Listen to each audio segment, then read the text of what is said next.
করিম সাল্লাল্লাহু আলাইহি ওয়াসাল্লাম বলেন, যে ব্যক্তি তার শরীরের দুইটি অঙ্গের জিম্মাদার নেবে, নবী করিম সাল্লাল্লাহু আলাইহি ওয়াসাল্লাম তার জন্য জান্নাতের জিম্মাদার নেবেন। যে ব্যক্তি তার নিজের শরীরের দুইটি মাত্র অঙ্গের জিম্মাদার নেবে, দুইটি মাত্র অঙ্গকে নিয়ন্ত্রণে রাখতে পারবে, আল্লাহর নবী তার জন্য জান্নাতের জিম্মাদার নেবেন। দুইটি অঙ্গ কি?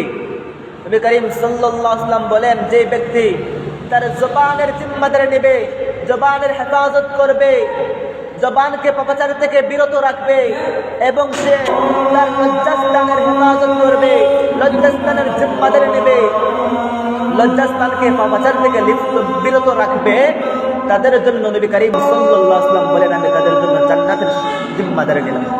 জান্নাত পর্যন্ত পৌঁছে দেওয়া, নবী বলেন, এটা আমার কাজ। কার জন্য?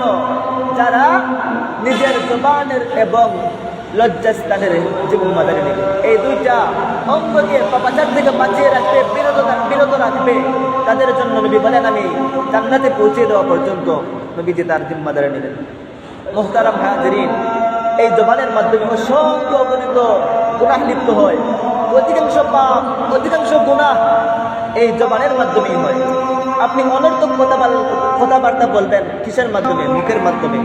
আপনি অন্যর গীবত গাইবেন, গীবত হলো সমস্ত পাপকে ধ্বংস করার মূল খাতক হলো গীবত।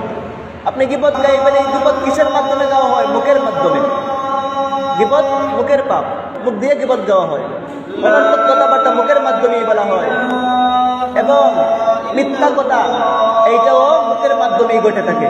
জবানের মাধ্যমে মানুষ মিথ্যা কথা বলে থাকে।